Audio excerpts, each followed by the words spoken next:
up the dive, feel the vibe, get ready to ignite. Untold stories in the airways, flying through the night. Experience voices, tales so bold.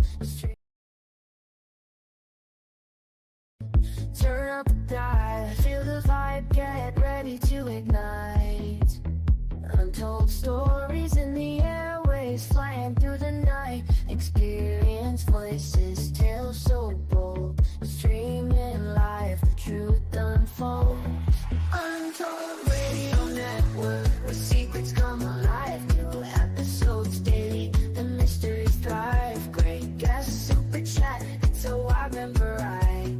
Share and subscribe, join the side where truth can't hide. Aliens in the attic, UFOs in the sky. Cryptids lurking, oh my, oh my. Ghosts in the hallway, whispering your name. The paranormal, the unexplained. Become a VIP, get the inside scoop. Unlock the mysteries, be part of the group. Live streaming stories, they're talking to you. Super chats buzzing, join the crew.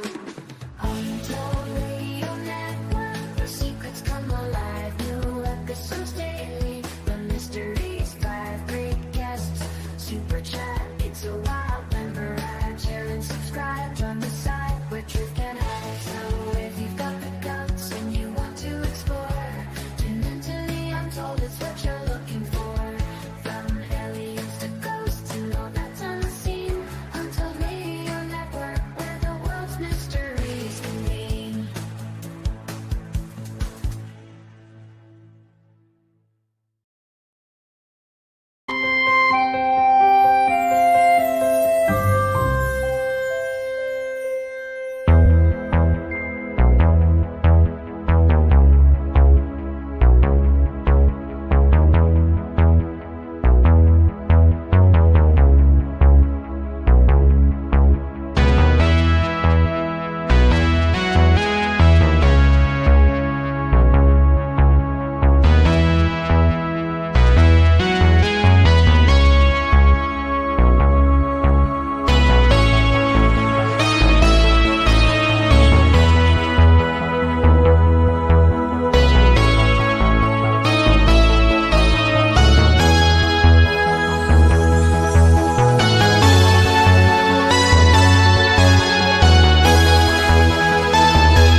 Good morning, everybody, and welcome to this week's episode of the Paranormal Spectrum here on the Untold Radio Network. Today's show is already off to a bizarre start because my browser keeps buffering and crashing, and it wouldn't play the opening music and all kinds of stuff. So it's going to be a very interesting show, to say the least. Not that it wasn't already, based on what I kind of have planned. So we don't have a guest today. You're stuck with just me. That's right, just me here. So we are live. Hello, Kim. Hello, Tyler. Hello, everybody. Get lost. Yeah, down the rabbit hole. That's where we're going to get lost. Haha. So today's episode, sometimes we don't have guests that cancel or things get messed up or something, so we have these random holes where there's no guest. And today I thought, well, we could not have a show, or we could just get lost and go down the rabbit hole, and I thought that's what we would do. So as spawning off of last week's episode with the little rabbits and Christina Bloom and stuff, we have a brand new video graphic here today, and I'm pretty excited for this. So I've wasted way too much time editing and doing stuff with this, so please enjoy the intro for Down the Rabbit Hole.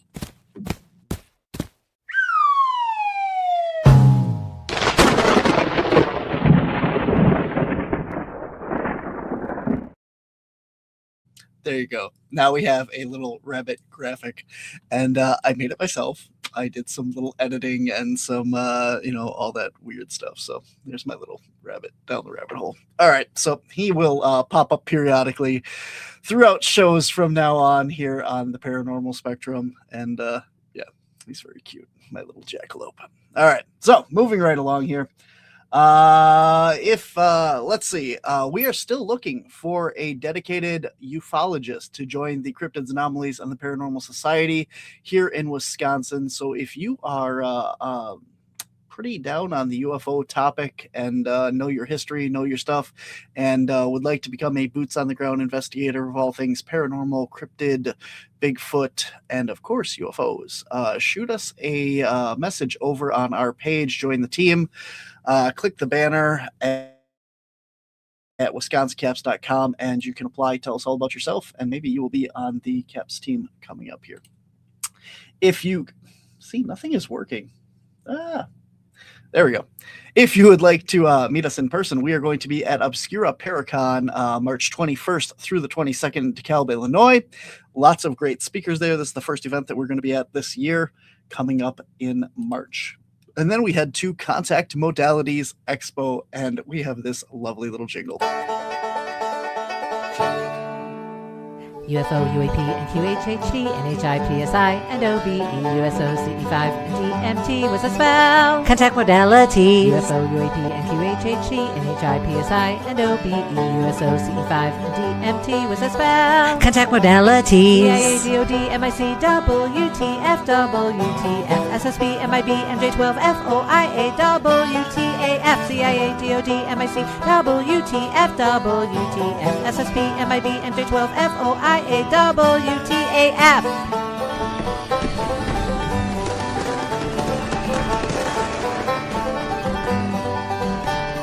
EMF, EVP, AHE, IP, AARO, ESP, HIC, EEMC squared, RV, and NDE was a spell. Contact modalities. EMF, EVP, AHE, IP, AARO, ESP, HIC, EEMC squared, RV, and NDE was a spell. Contact modalities.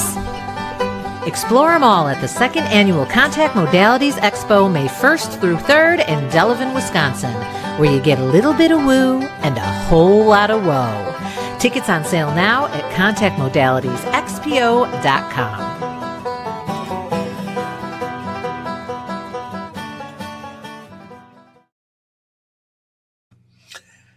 Yep, there you go. So May 2nd through the 3rd, Contact Modalities Expo. We are going to be down there as well for the big 3-day event. It looks like it's going to be a lot of fun. All kinds of stuff that anybody here listening to this show should be interested in, and it's going to be interesting.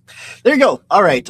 So then up we have the Cryptids, Anomalies, and Paranormal Convention, Saturday, May 9th in Fond du Lac, Wisconsin. Over 20 speakers, workshops, 40 vendors, and more. It all kicks off the Friday before with a kids Bigfoot expedition. We're going to take parents and kids out for a hike through the woods, teach them how to look for Bigfoot, things to look for, and how to stay safe out in the woods. And Christina Bloom will also be now joining the Friday night Bigfoot hike. So it'll be Christina, myself, Lauren Smith, Chris McCurry, Jay Bachochin, Ken Gerhard, and Larry Eisler will all be part of this. If you guys want to come hang out with us out in the woods at night, yeah, that sounds like fun. You can come out and check that out as well. Then, guys, we head down to the Chicago Paranormal Convention, Saturday, June 13th in Countryside, Illinois. And Rio Community Library and Belleville Public Library as well. And I have a brand new Brownsville library that will be in June as well. I don't have a graphic for that yet. So there you go. So it has been a very interesting couple of weeks here, at least a week here for the UFO phenomenon and stuff. So today we're going to be talking about just random news headlines and diving down a couple of the rabbit holes. There we go. Okay, got to do the graphic again. Down the rabbit holes.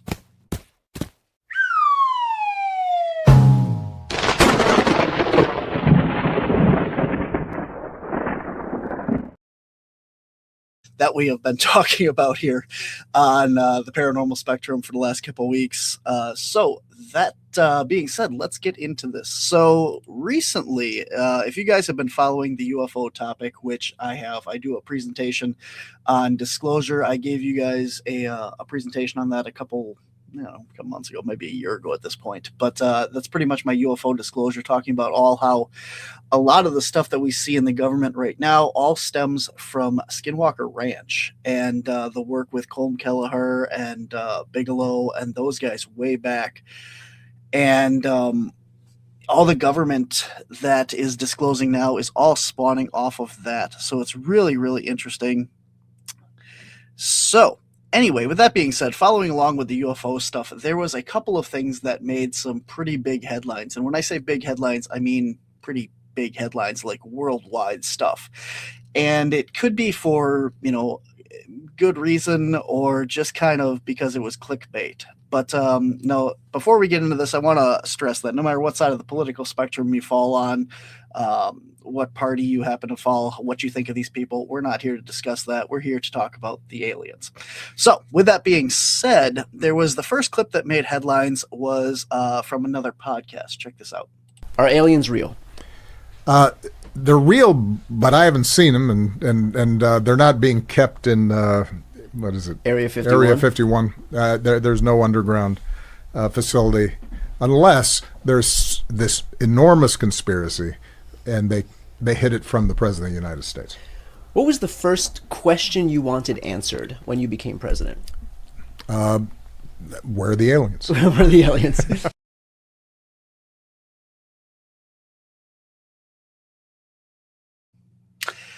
My computer is very glitchy right now, so hopefully that played all right for you guys. But that, of course, was the former President Barack Obama talking on the Tyler Cohen show, asking him a speed round questions about what he thought about aliens and were they real or did he have any information on it. And he said, of course, they're real. And it sparked a lot of headlines, and so much so that Barack Obama had to go back and send out another message here. And this is what he wrote. Barack Obama says that I was trying to stick with the spirit of the speed round, but since it's gotten attention, let me clarify. Statistically, the universe is so vast that the odds are good there's life out there, but the distance between solar systems are so great that the chances we've been visited by aliens is so low that I saw no evidence during my presidency that extraterrestrials had made contact with us. Really. So you get to a lot of people are reading into this and that. Now, what's really interesting is that if you followed along with the UFO stuff that's going on in government and that, there seems to be a lot of lead away from the whole extraterrestrial off-world phenomenon stuff that's been going on. It's not talked about like these things are coming from another galaxy, another planet. A lot of the times the witnesses and stuff are describing these things of materializing or coming through in our own environment here, almost like they're interdimensional instead of extraterrestrial, which is really interesting the way that this is worded, because he's talking about the fact that these things are not extraterrestrial or haven't come from somewhere. But he doesn't necessarily say, well, he says that he has no, that there's no information that they've come from there. So it's kind of an interesting thing. This made such headlines as well, like I said, that on Air Force One, the current sitting president, Donald Trump, was asked about this, and this is what Trump had to say. Something that got a lot of attention this week. Barack Obama said that aliens are real. Have you seen any evidence of non-human visitors to Earth? Well, he gave classified information. He's not supposed to be doing that.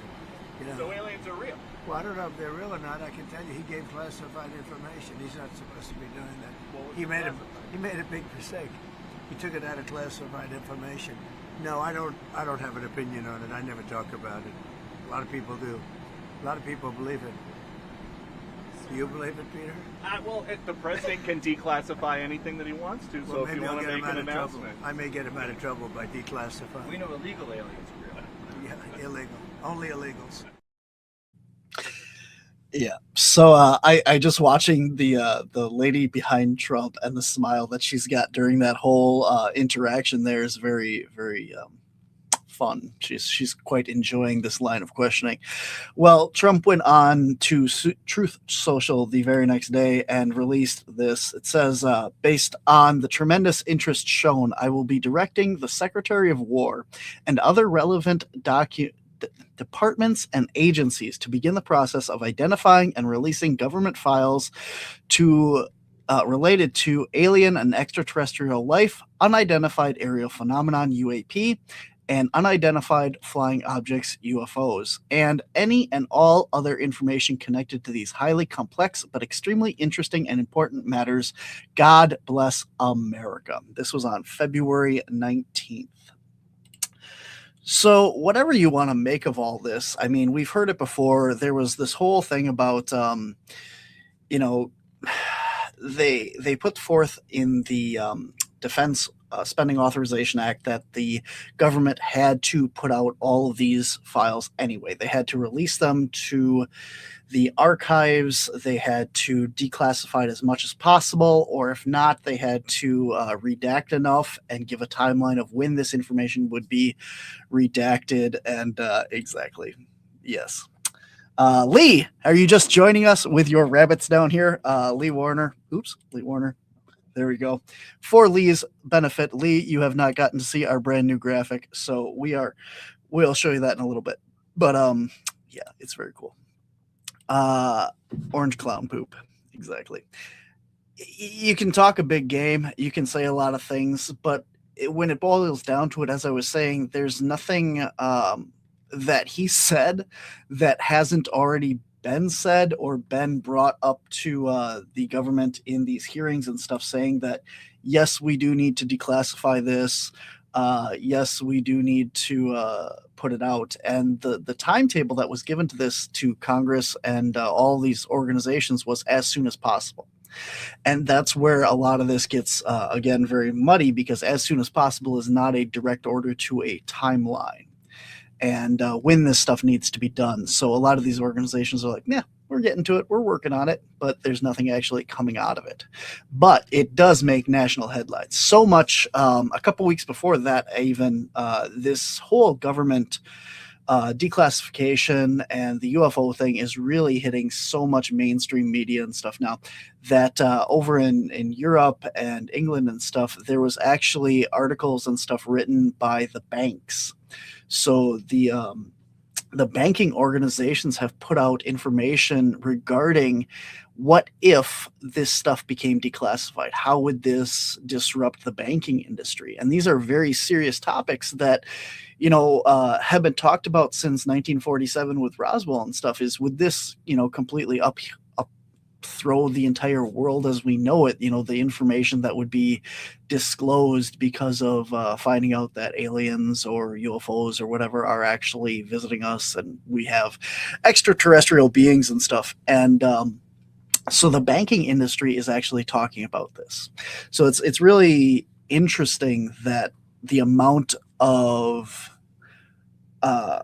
seriousness that this topic is being taken. And then again, now coming out in this last couple weeks was the comments by Barack Obama and President Donald Trump. So two presidents within a week's time span talking about this. Now, this isn't the only interesting UFO news. No. So we have some more stuff. I posted this on the, for those of you who don't know, Cryptids, Anomalies, and Paranormal Society also has a public group on Facebook that you can go and join. It's a Cryptids, Anomalies, and Paranormal Society group.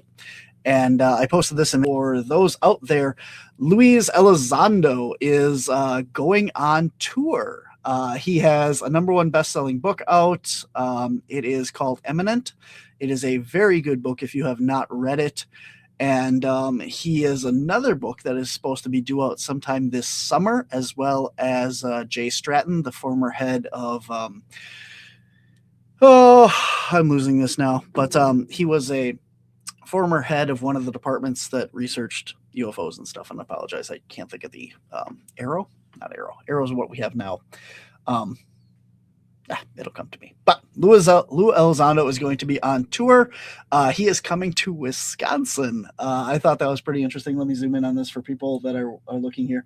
Minneapolis, Minnesota, Milwaukee, Urbana, Illinois, Wabash, Indiana, Asheville, North Carolina, Raleigh, North Carolina, Norfolk, Virginia, Charlottesville, Virginia, Columbus, Ohio, Philadelphia, Pennsylvania, Woodstock in New York, and Harrisburg, Pennsylvania, Washington, D.C., Dallas, Texas, Roswell, New Mexico, Tempe, Arizona, Las Vegas, Los Angeles, San Francisco, and Portland. So he's probably coming to a city near you, at least if you're in the United States. Very interesting. The tickets are not available for this tour yet. I know that Milwaukee is the Paps Theater. Just posted the link on our socials on Caps for that, but the tickets are not a tip. Thank you. There you go, Lee Warner, always a blessing having you in the comments. But the tickets are not on sale for his tour yet, but they should be, I think they said tomorrow, the 27th, they went on sale. So if you're listening to this in Wisconsin and you want to go see Lou Elizondo in person or his presentation, it says with, what did it say? Special guests? With special guests. One can only speculate as to who those special guests would be. Possibly Jay Stratton, as I mentioned earlier. They both work together. They're both colleagues. Supposedly they don't get along, maybe. I don't know. But we'll see. That's very interesting. I'm going to look into that and see, possibly go check that out. It's a Thursday night. So, I don't know. Let me know if you're going to go. Throw it in the comments, and maybe we'll see you there. But that's pretty interesting. Another thing that made a lot of headlines was Congressman Eric Burlesett. Lee, you are going to love our graphic here. Thank you very much. I am a blessing too. Lee, you're going to love our little graphic here on the rabbit hole. So anyway, Congressman Eric Burlesett, oh my God, I can't say his name. Eric. He is pretty predominant in the UFO disclosure stuff going on right now. I talked about him before about the stuff that he's working on. He went down to check out the Nazca mummies down in Peru. So very big on the whole disclosure side of this. And he recently talked in an interview about a really large UFO that supposedly crashed, and it was so big that they couldn't move it. Now, there's a couple of these out there, but the one of them that he's actually trying to go see in person, and it's supposed to be under a classified area. That, you know, it's got to be a government facility of some sort. It is not in the United States. There is also talk of a facility similar to this in Oklahoma. So St. Peter's, Oklahoma. That one I can't remember offhand. But the one that's making headlines is over in Seoul, South Korea. And it's a secret site, and a lot of people have pointed out to this actual location here. As you see, it's way up in the mountains, tucked into the middle of a forest, and part of it is underground. There is a lot of roadways and stuff, tunnels, highways, and that are going through the mountain that have accesses to this building and stuff. But this is a very large facility. It's like, I thought they said it was like 200 feet round or something, roughly. So, you know, it actually is supposed to be a communications building. So you can see kind of on the top here that there's like some satellite stuff in that is supposed to be used. If you're not watching this on YouTube, you're missing out on some pictures and stuff. So just so you know, in videos. But anyway, whatever. But it's pretty interesting. I don't know necessarily if I think that, you know, just because it's a round building and it has a satellite photo in the middle of nowhere. But the thing is the people who are quote unquote in the know about this and have had witnesses come forward and talk about this, they're saying that at the same time when this thing was built, there actually was UFO sightings, UFO encounters and stuff in this area of South Korea. South Korea. And this is actually backed up by newspaper articles. So you have newspaper articles, you have a government facility, all of this stuff all kind of ties together, pointing that this could actually be a UFO tucked away in a secret government facility that is so big that they couldn't move it, and it's now in South Korea. So Eric Burleson is supposedly going to try and go over there and check this out and see what he can find. This is not the only one out there. Like I said, there's other possible locations within the United States, one being in Oklahoma, and there was another one. I can't remember that one. They briefly mentioned the other ones as well, but this was the main one that Eric was going to go and try and look at. So that's it. Do you have any questions for UFOs and stuff? What do you guys think about this? Have you heard anything interesting in the UFO news coming out of all this stuff? Let's see if I have any other notes here on this. The banks and talking UFOs. I think that's it. All right, Lee, hope you enjoy this. I've showed this already on the show today, but now we're going to go down the rabbit hole.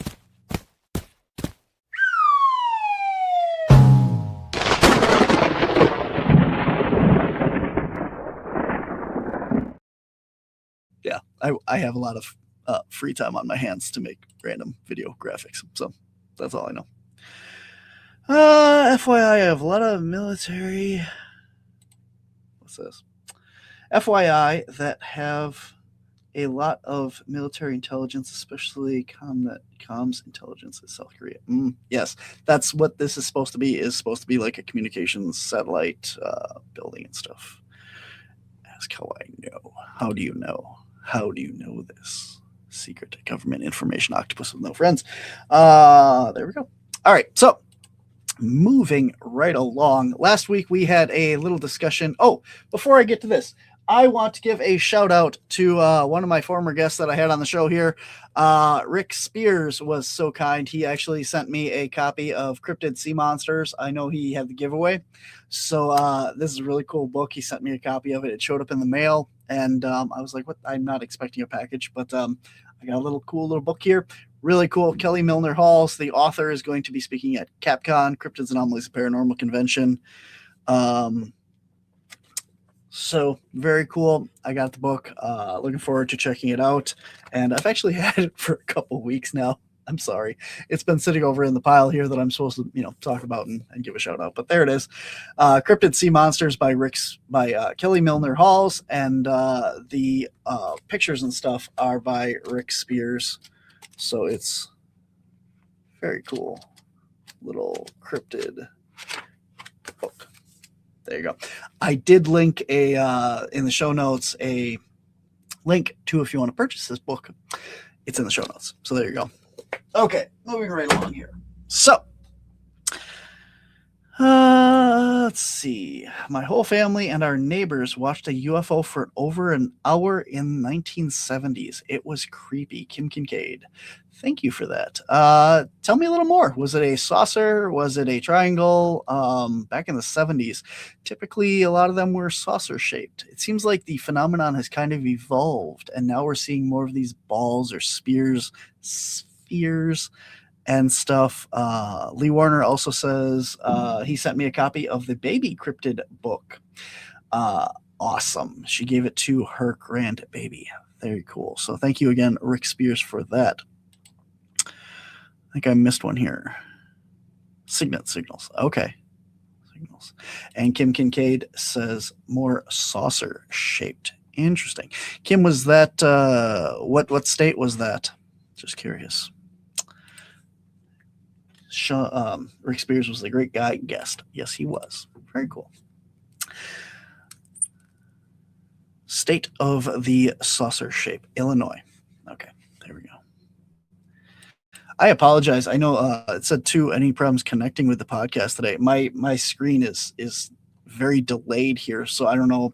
It wouldn't play the intro song when it went live. It just went live, and it said it couldn't play it. So I don't know what's going on with StreamYard today or whatever it is. So Let's see. Squatchin' Mama says, I have a family member that works for Andril that just came back from South Korea. Interesting. Lots of stuff. South Korea. I don't know. All right. Okay. Moving right along here. So, down the rabbit hole, we have talked about recently on the last episode here with Christina Bloom about this phenomenon of the double rows of teeth. And so I have done a little deep dive, and these is kind of gross, but I only have one graphic here, so there we go. So this is a picture. These double row of teeth is called hyperdontia. And there are quite a few people that actually have this, come to find out with my little deep dive research here, that typically they are kind of what you see here, or there's usually like extra teeth down here in the very front. So this is the most common kind of hyperdontia. There it is. It is pretty common, more common than I would have thought. It affects about 1 to 4% of the population, and that's quite a bit. I mean, if you think of this as like a I don't know, like a birth defect or something interesting, it seems awful high. Like 4% of the population has these extra teeth. Interesting enough, the average person has 32 teeth in their mouth when they reach adulthood. The world record is 38. It was set by a little girl over in India. There is also a young boy who supposedly had, 41 teeth. He was from Canada. That was the previous. So this affects more as far as more males, twice as much as females in the population. And this is really cool. I'm going to show this video. I took the audio out because it was just random stuff. But there was a boy, again, over in India that had 526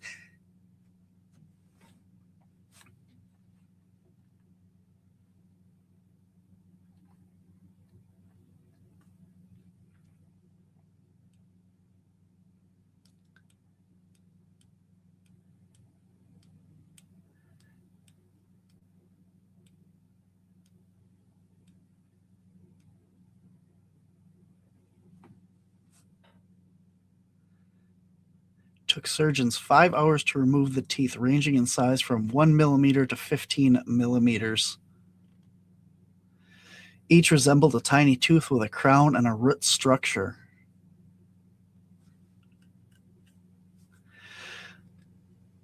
The Dental College said this was the first case like this ever to have been documented worldwide. There you go. I don't know if I was still muted during that or not, but I didn't cut out. I just played a clip. Very interesting. The double rows of teeth. See, this is interesting too. Are the double rows of teeth folks more likely to be O blood type? That I don't know. I did not get to dig that deep into it. Just kind of, I wanted to see how common this was and see some examples for you.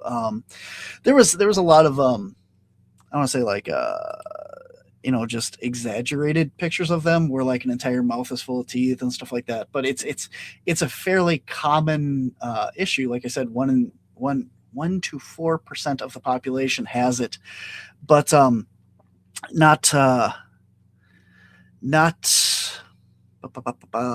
full row of teeth, like I said. So the average person has 32 teeth in their mouth, and the record at one time is 38. So, or 42 if you go by the Canadian one. But interesting. So interesting. What else have I got on these teeth? Anything? Nope, that's a video. That's what I just showed. There we go. Yeah. Okay. So now when we go over here, we have, I have quite the extensive book collection, as you may understand. And, so I have, referenced some of the books that I have in my collection, because we were also talking about, the, giants, the red-haired giants, and, these other skeletons and stuff that were found with these teeth. So I have two books here that reference this kind of stuff. The first of all here is Mary Sutherland. She's a Wisconsin author, and she wrote a book called The Red-Haired Giants. Talks about mostly the Midwest stuff here and just kind of a broad talking about these skeletons and stuff that were unearthed and around this area. So I did link these books as well in the show notes for you guys if you're interested. So the Red-Haired Giants book and Giants on Record. So this book also, again, it's in the show notes for you guys, written by Hugh Newman and Jim Vera.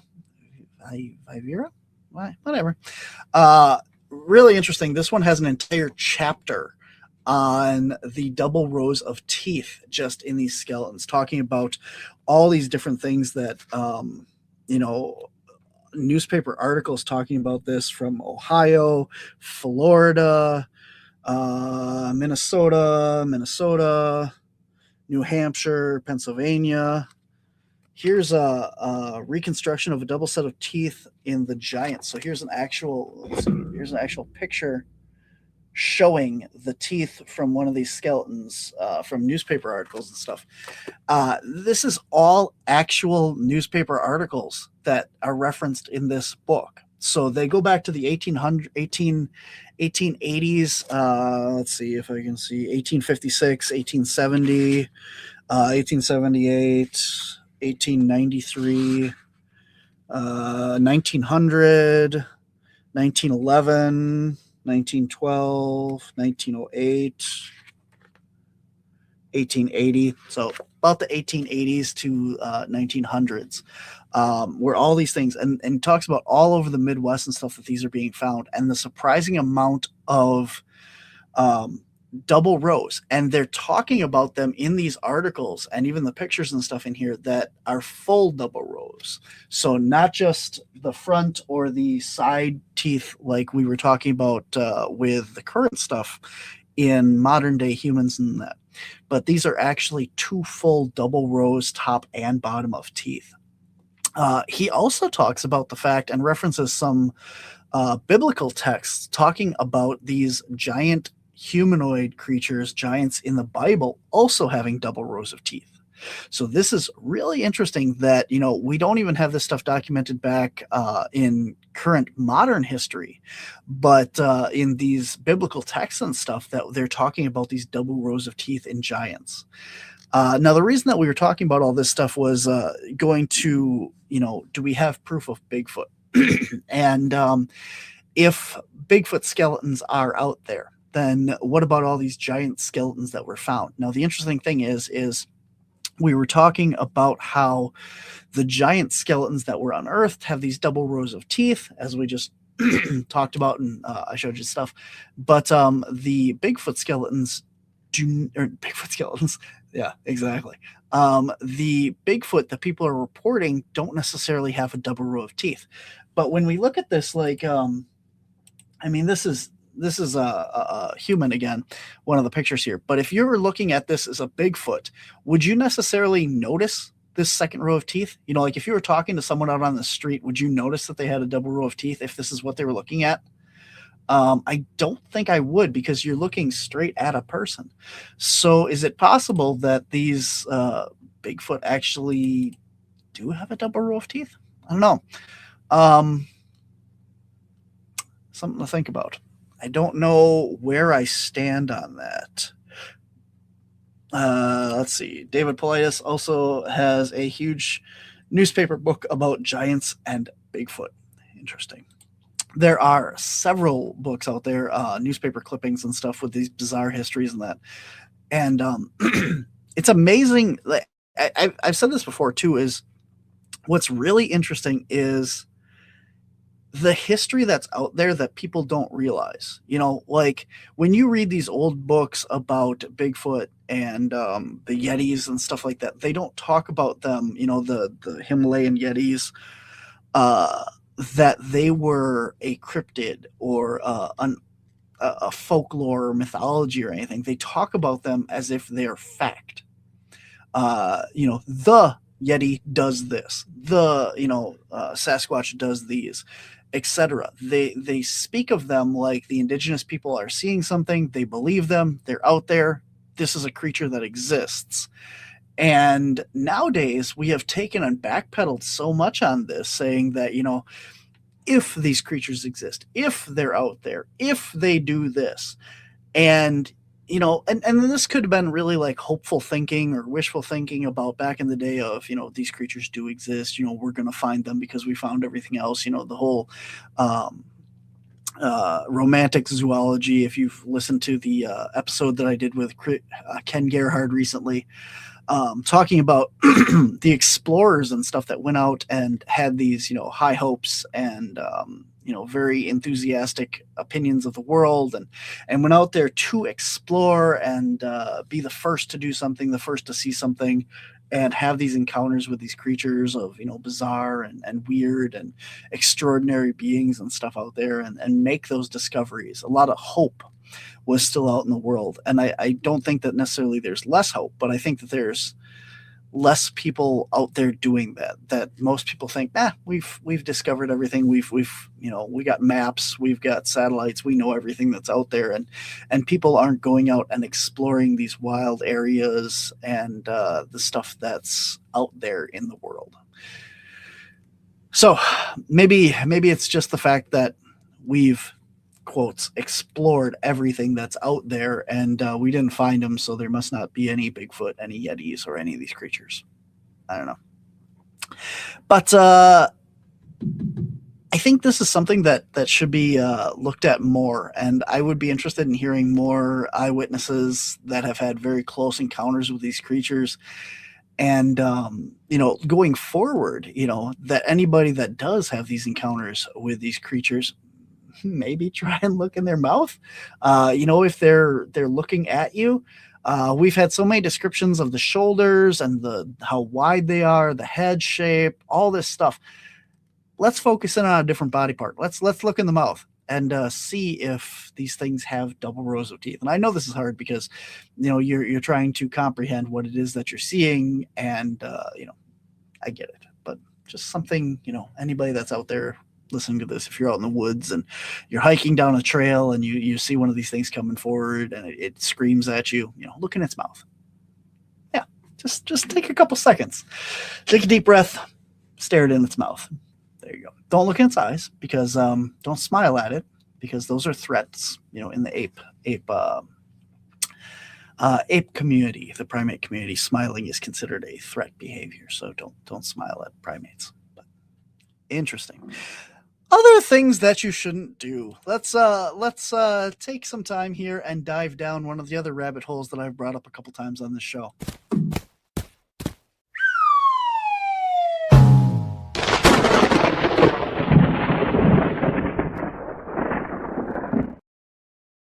I love that little jackalope. All right. So down the rabbit hole we go. So I have talked about before the fact that I saw an article that it is illegal to communicate with wild dolphins. And I've said this before on the show, and I've brought it up and alluded to it. And so I thought that we would spend a little bit of time talking about why possibly we are not allowed to communicate with wild dolphins. Yeah. So this goes, and I don't know necessarily if this is the reasoning behind why it's illegal to communicate with wild dolphins, interact with them. There's a lot of stuff online that it's just because they're wild animals. We don't want to interfere with them. We don't want to, get them used to being fed or, stuff like that. We don't want people to get hurt because they are wild animals. You see a lot of these things of swimming with dolphins, or they're such nice, loving creatures and stuff. But any wild animal has the ability to harm you, or be frightened, or do any of these things. And I think that a lot of this rolls into this. This is an actual law, but I think it all kind of revolves into that. But here's the thing. I went down one of those rabbit holes, and this is some fascinating dolphin research that could play a part into why we're not allowed to communicate and deal with these poor dolphins in the wild. So back in the 1960s, there was a lovely little girl named Margaret Howell Lovett.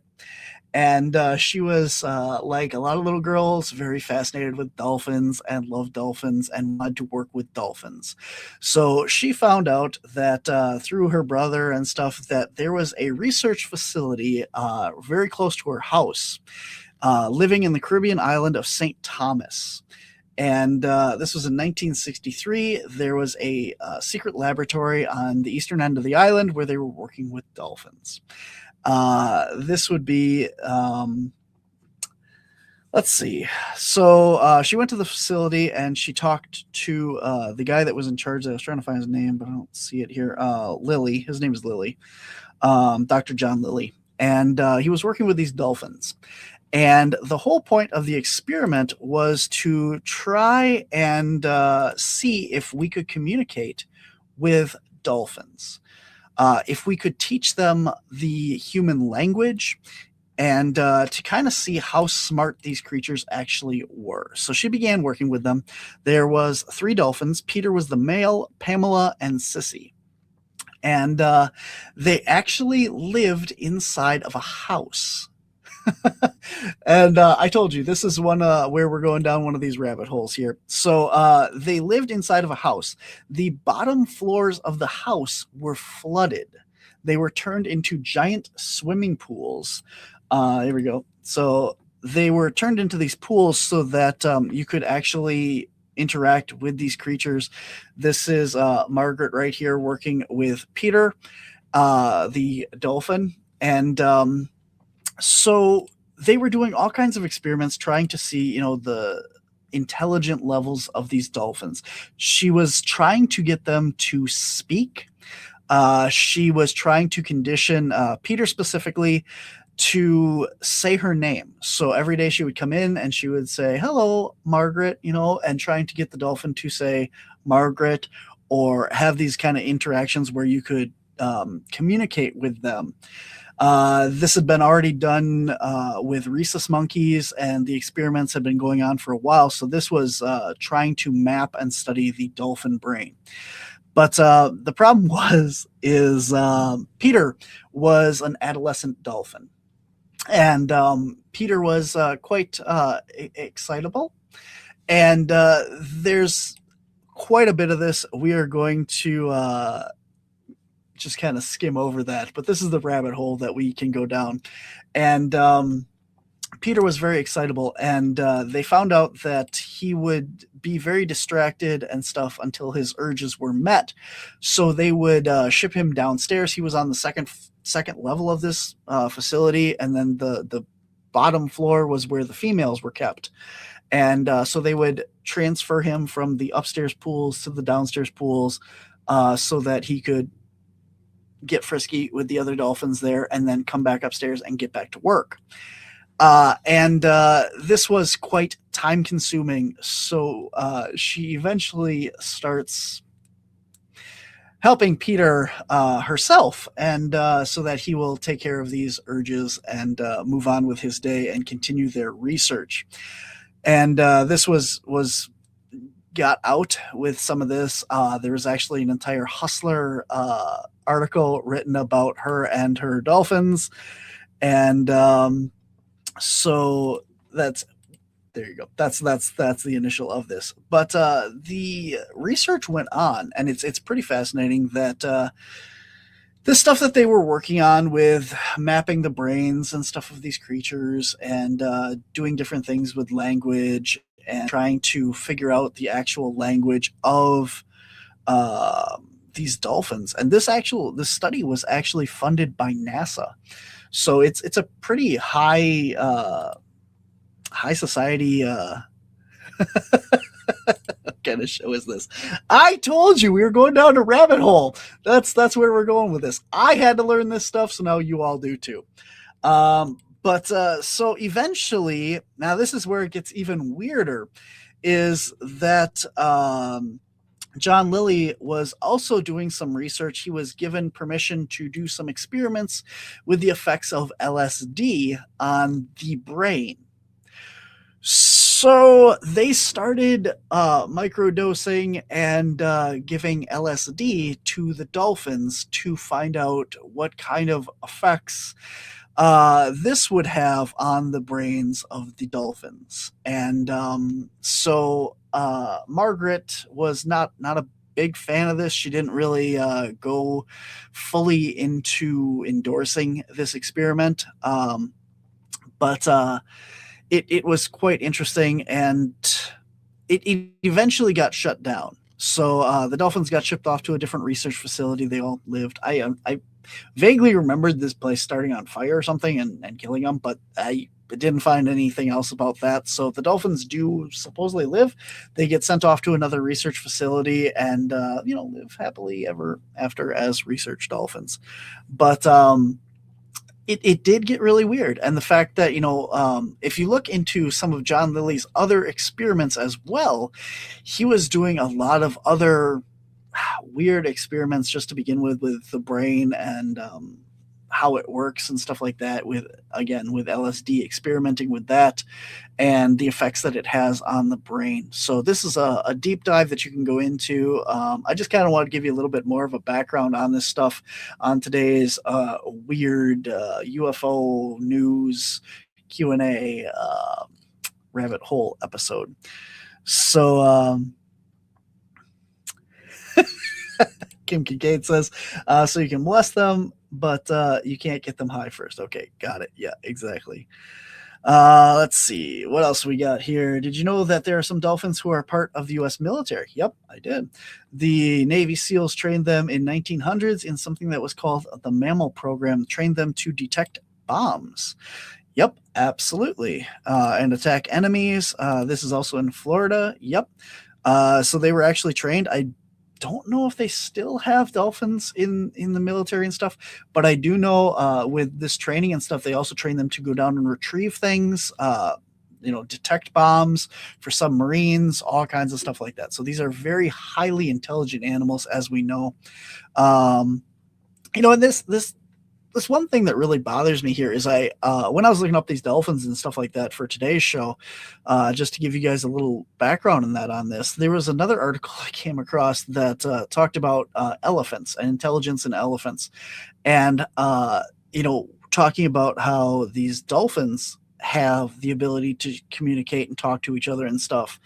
And the fact that elephants, we're finding out, have this ability to communicate. They have their own language, and they vocalize to each other with a vocal language. Duh. I mean, I don't understand why science is so shocked by these things.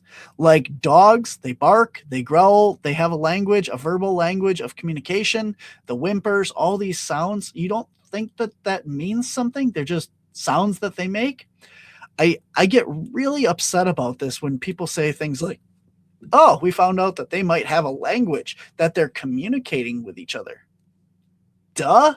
I mean, all of these animals, all of the creatures and even plants, we know that they communicate with each other. I've talked about this 100 times on the show about, the plants that release chemicals into the air, or chemical synapses and electronical impulses through their root systems of forests and stuff to, let you know that there's danger. Life has communication. We're not the absolute smartest thing on this planet. Just because we think that, we are, or that we're the highest intelligent because, we took over the planet, doesn't mean that we're most intelligent. There's the old adage, you cannot judge a fish by its ability to climb a tree. Right? So a monkey can climb a tree. That means it's smart. But a fish can't climb a tree, so that means it's dumb. No, it is nothing like that. Fish can swim in the ocean. They can breathe oxygen. And a monkey can't breathe through their gills. You know what I mean. And a monkey can't do that. So that means a monkey's stupid, right? Because he can't breathe underwater. He's just ill-evolved. No, this is all stupid. Come on, people. I mean, the fact that we're getting these scientific, articles come out and scientists have discovered animals can communicate. Really? That's my soapbox for this week is, the fact that we are extremely naive on not naive, ignorant, extremely ignorant on a lot of this stuff. And it just comes as such a surprise to people when we find out these things. Complete ridiculous. Can they speak English? Sure. Some of them have been taught to do sign language. There's a lot of cases of gorillas being able to learn sign language, orangutans, parrots can speak English, mimic and stuff. Some of them may or may not know what they're saying. They may not have that connection. Go online and look up dogs and these little buttons. Have you guys seen this stuff with these little radio buttons? You press it and it says a word. You can buy these for your pets. And there's tons of videos of these dogs that go over and they smack a button that says like hungry or, like where are you going or stuff like that. And they're able to communicate with human language based on these buttons that they walk over and press. Now this sounds, completely bizarre, whatever, but if you've seen them, they're not AI. They're not made up. I 100% believe that these things are real and that these dogs are communicating. So it's all a matter of, what you can teach them and, putting out the right words out there. But, the whole thing is, all right. Octopus with no friends says, Barnaby, I get it irate when I hear a new study saying dogs, cats, etc. have emotions. Yeah. Dip scientist, you never owned a cat or dog. Yeah, exactly. Like empathy, like, oh, dogs can show empathy towards their owners. Duh. I mean, just awesome. Thank you so much. I'm so glad that you did the scientific research to show us this. And yeah, I don't know. It's another thing that I saw today. Now we're gonna leave the politics out of this. There was an article about a person, and they were born missing 90% of their brain, and they didn't know this until they actually did a CAT scan on them, on their brain and their head and stuff, that they found out that there was just this empty cavity there. Now, what does this tell you about what the actual brain does? A lot of people believe that, these synapses and stuff, this intelligence, our memories and stuff, they're not necessarily stored in this cavity that we have up here. It's really interesting to look at this stuff and see that, maybe we're not all contained in these little flesh prisons that we have, that maybe there's, here we go again. Maybe there's more out there than we know and understand. Big surprise. So it's fascinating. Then you go back to the whole study of the weight of a soul, and the fact that the scientists weighed humans right at the time of passing. They weighed them before and after, and there was actually this weight difference that they considered the weight of a soul that left the body when a person passed. So this consciousness, this energy and stuff that we have in there, that does not necessarily mean that the brain does much other than run the body. It's not where we are. It's not where our memories and stuff are stored, that science has been able to map certain areas of the body, or not the body, that light up when certain things are triggered, like nerve endings or senses and stuff like that. And we know where different parts of the body are controlled, different synapses and nerves fire in the brain, but we're still not able to map where memories are stored. And in fact, that, like some people have brain damage or stuff, in a certain part of their brain, still live fully functional lives. They have all their memories still. There was another article that I read recently of a man who was extremely depressed and took actions to remedy his life, and through one of the lobes of his brain, and he lived, and the depression was completely gone. Whatever part of the brain that controlled this depression and had these problems was taken out when, you know what I'm saying, and So what there's so much to these brains and the knowledge of these, what actually goes on up there. Let's see, what do we got here?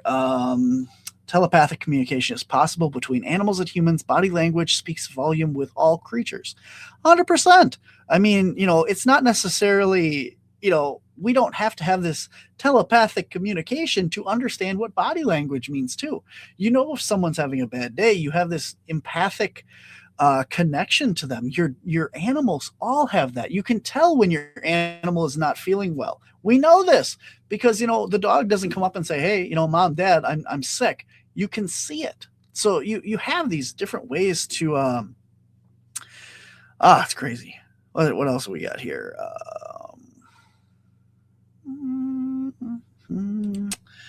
I show open palms to Sasquatch and they let me close. No cameras, no lights allowed. Primatologists do the same thing with chimps, and some others with great apes and monkeys to show submission. Brother Littlefoot. Yeah. I mean, this is all, nonverbal communication. Lee, thank you very much. Not recommended cure. Don't try this at home. Yeah. But no, back to the open palm communication. I mean, there are certain things that, no matter, even in humans, no matter what country, what part of the world and stuff you go to, you put your hands up. It's a sign of, I come in peace. I have no weapons, things like that. I'm not sure. I 100% believe you here, but I'm not sure what the logic is when doing this with other apes and other species. I mean, like, do you think that the gorillas or orangutans or chimps or monkeys or whatever perceive that, people carry things in their hands? Is this a common thing with primates that, they carry weapons? I don't know. I don't know what the logic behind this is, but it's a recognized symbol of, I don't have anything. You're showing your hand, that you're, interesting. Wasn't there a TV show called Psychic Pets? I believe there was a show like that, or maybe it was a pet psychic, possibly. I know Ellie Weisencell on our team works with pets, communicates directly with them as well. But I thought that there was a TV show like that. I don't know. Very, very interesting. We're gonna show my little rabbit hole graphic again because it's fun.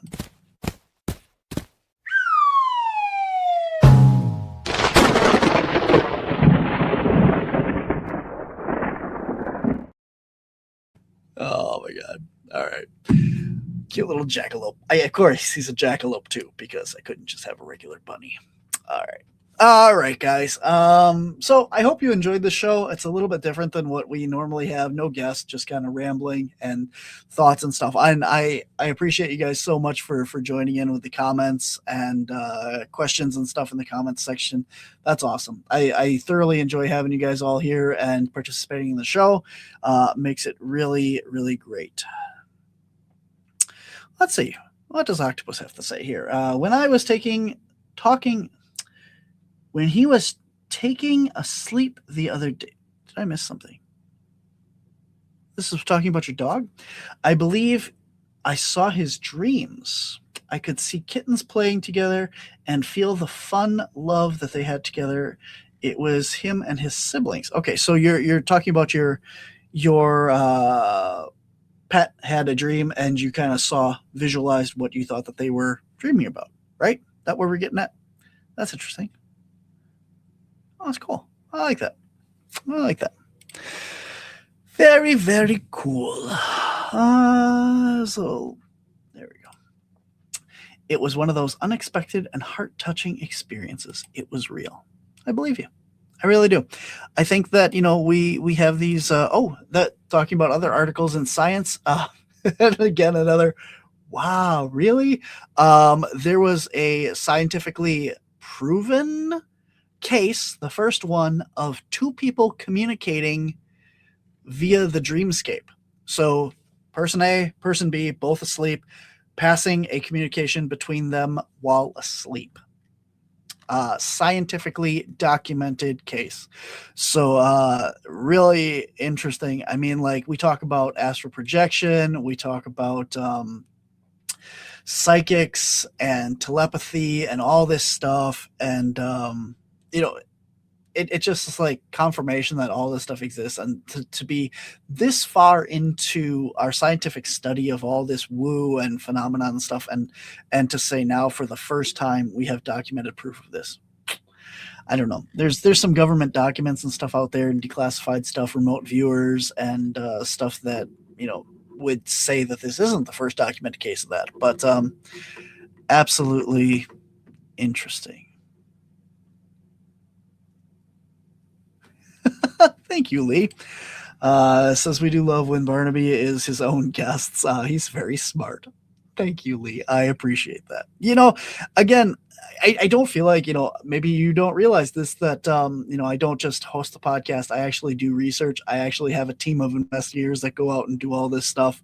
And I have to know what I'm talking about because, you know, I go out and do this stuff. So, thank you. I appreciate that. Let's see. What does Brother Littlefoot says? I think the dream world and the real world may be coming together soon based on quite a few indigenous prophecies, but that's just a belief for now.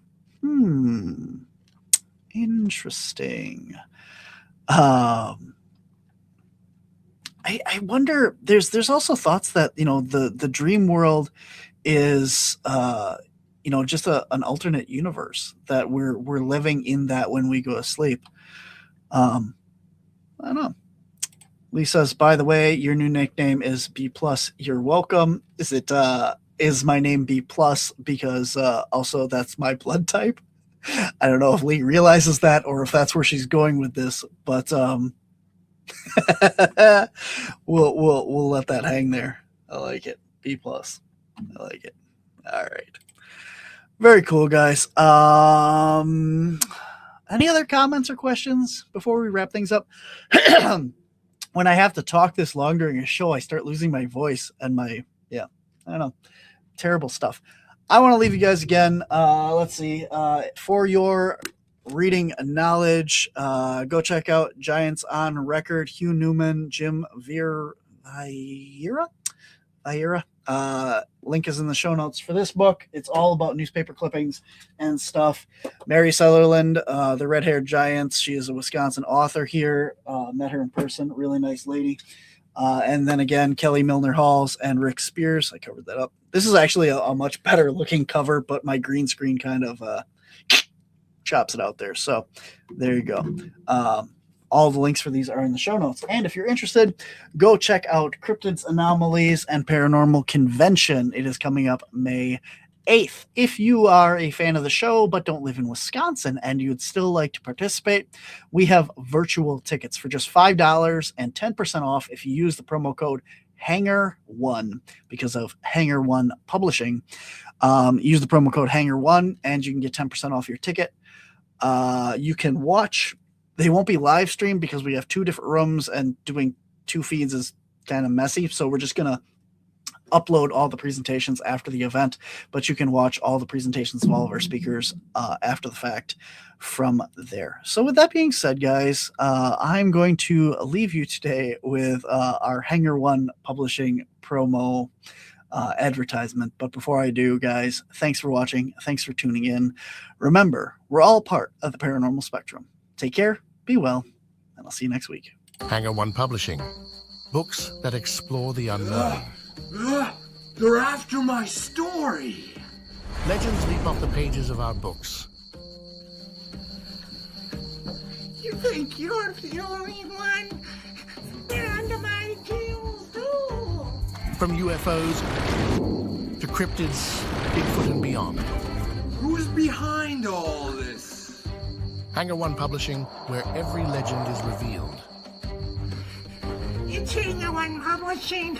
They're unraveling all of our mysteries. Dive in. Real videos, sights, and sounds with our immersive book technology. I guess their secrets are out now. But in the best possible way. From Bigfoot tracks to galactic trails, we cover it all. We should get out of here before it's too late. You're right, let's plan. Escaping reality? Dive into ours. Hanger1 Publishing. revealing the universe's best-kept secrets, one book at a time.